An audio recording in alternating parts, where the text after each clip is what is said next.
o passado obscuro de Yami é-nos revelado. Segundo Ichika, a sua irmã mais nova, ele aniquilou o seu próprio clã. Porém, tudo isso parece um plano de algum demônio que habitava no coração de Yami, talvez até o próprio Lucífugos. Se você quer saber de tudo isso, então venha conferir conosco o capítulo 341 de Black Clover. E aí galera do canal do Mano Joe, como vocês estão? Espero que todos estejam muito bem. E hoje, Black Clover 341, gente do céu, eu acho que pra mim, tirando aqueles capítulos onde o Lucius apareceu, transformou a irmã Lilia em paladina e tudo mais, gente, esse foi o melhor capítulo depois da volta de Black Clover pra mim. Cara, eu achei demais esse plot twist sobre o Yami, simplesmente me deixou assim, tipo... Peraí, como assim?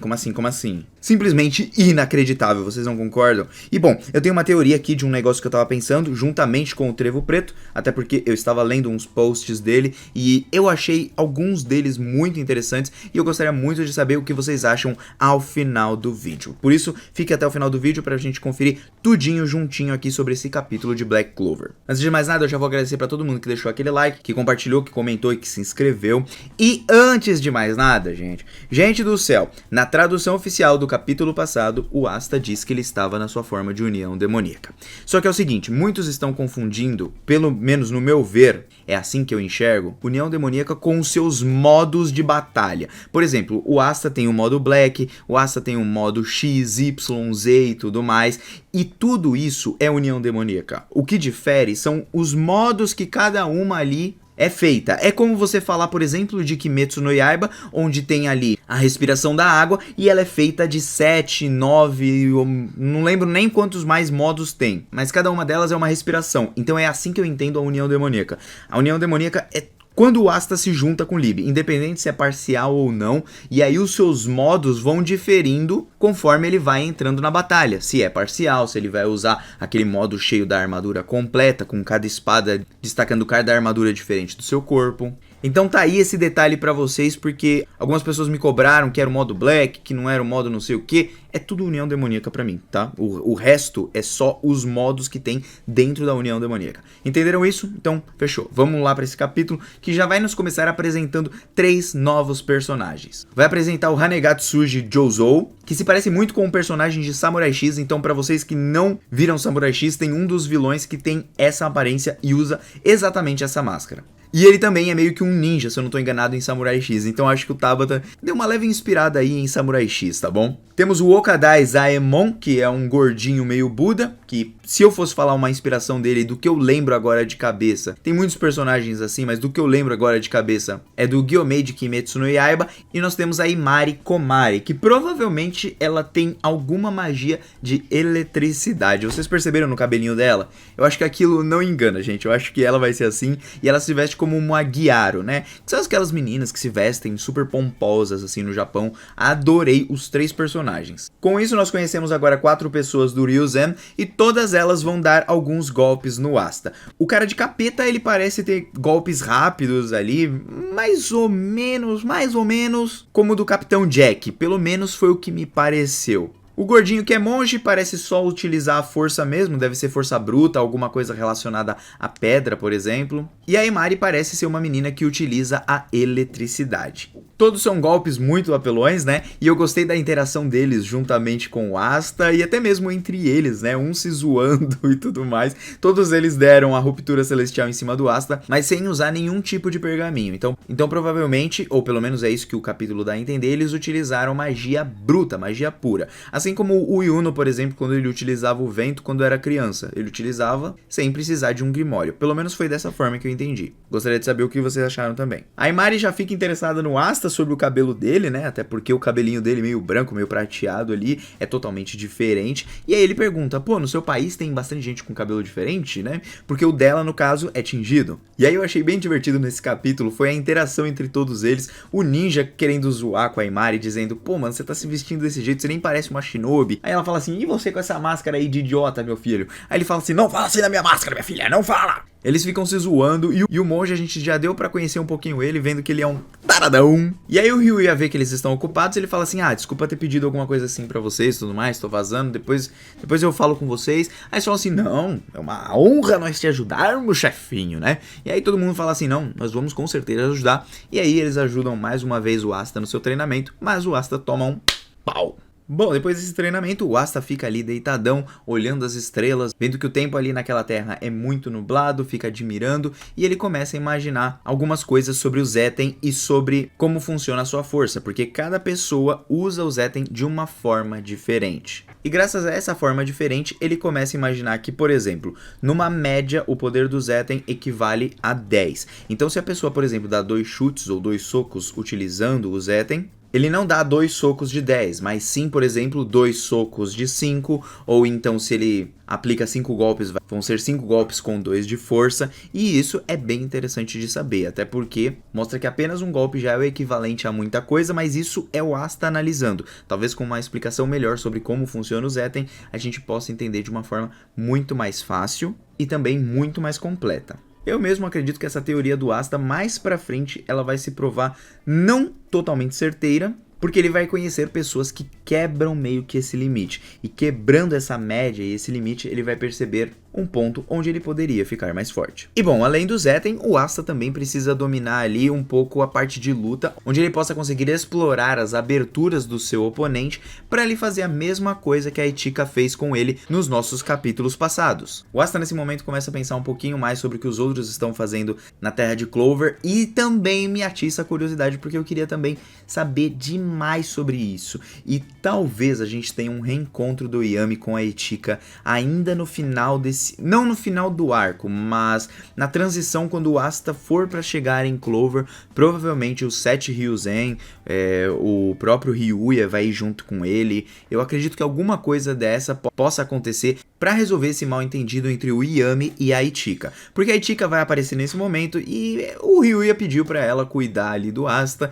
ela foi cuidar do Asta, é nos revelado a idade dela, né, porque o Asta falava, eu tenho 18 anos e você? Aí ela fala lá, tenho 24. Então ela é bem mais velha do que a gente imaginava. E parece que ela viveu por bastante tempo com seu irmão Yami. Tanto até que eles tinham ali... Ele tem uma idade próxima, né? O Yami eu acho que ele tem 28. Bom, na verdade o Yami tem por volta de 30 anos agora, porque na invasão de Spade ele tinha 29. Se passou quase meio que um ano e pouquinho, provavelmente agora ele já tem 30 ou 31. Bom, o Asta fica tentando fazer amizade com ela e ela começa a explicar um pouquinho mais pra gente sobre o Ryuya, ignorando ali o que o Asta quer fazer de amizade. Parece que ela sempre quer mostrar muito o quanto o Ryuya a salvou ou a ajudou, porque ela diz nesse capítulo que ele a salvou em algum momento. Provavelmente salvou do próprio Yami. Pelo menos assim penso eu. E bom, como comprovado anteriormente e o que eu venho dizendo pra vocês há vários momentos, que o Ryuya é um bom governante além de ser um cara sábio. Então ele mostra pro Asta como é ser um líder de verdade. E com isso o Asta pode aprender muita coisa com ele que não tenha exatamente correlação com poder, força e tudo mais, e eu acho isso muito legal. Vai mostrar uma coisa diferente do que o Rei Mago Antigo mostrava no Reino de Clover, e eu acho que esse é um grande de um aprendizado pro próprio Asta. E bom, a Ichika também explica pra gente que o Ryuya utiliza o Tengensu, que é a clarividência, ou seja, ele consegue enxergar qualquer tipo de fenômeno que esteja ocorrendo, e é por isso que ele consegue impedir com que as coisas aconteçam, e ele conseguiu trazer paz pra Terra do Sol em tempos turbulentos, mostrando mais uma vez que não é necessário só poder, mas sim inteligência, sabedoria, humildade e liderança. Liderança e não chefia, né? É diferente se você ser chefe do que ser líder, entende? Então ele é um líder nato. E mostrando talvez isso pro Asta, o Asta vai compreender melhor. Poxa, eu quero ser um rei mago desse jeito, que faça bem pro meu próprio povo. A gente vê um lado mais fanboy ali da Ichika, né? Falando sobre o Ryuya, que ele é incrível, que ele fez um monte de coisa e tal.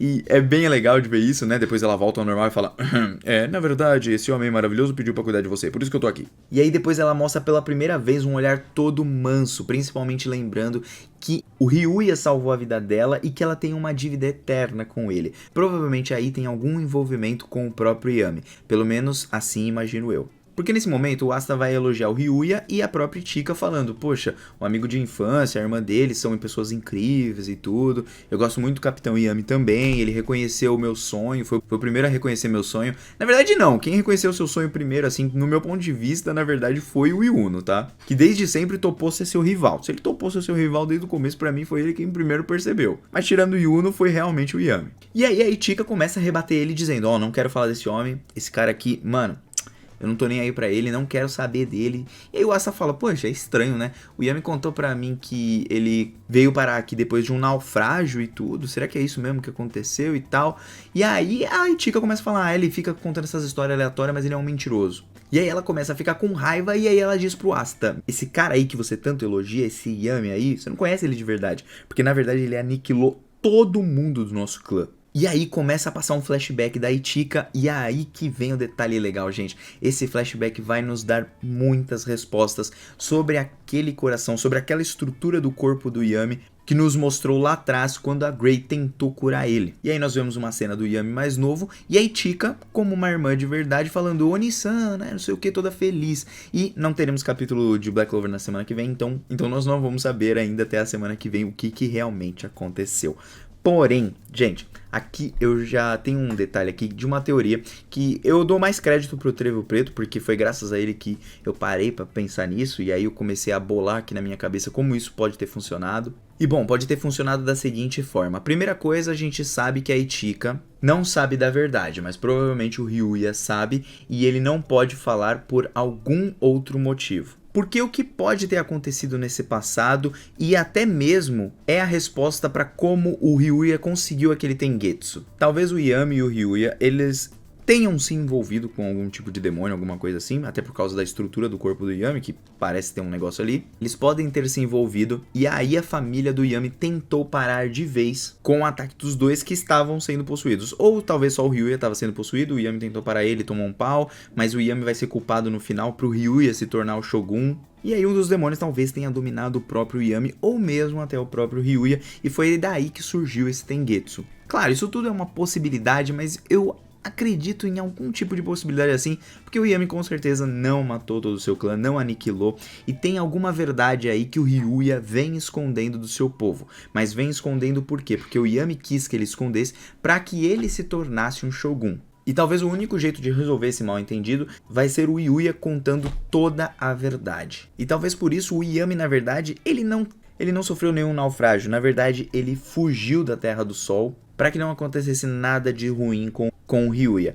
E ele só não acabou com a Chika, por quê? Porque o Ryuya, de alguma forma, acabou protegendo ela no final, ou deu isso pelo menos a entender. Tem muita coisa que dá pra imaginar. É claro que quando a gente para e pensa nessa história, a gente lembra muito do Itachi.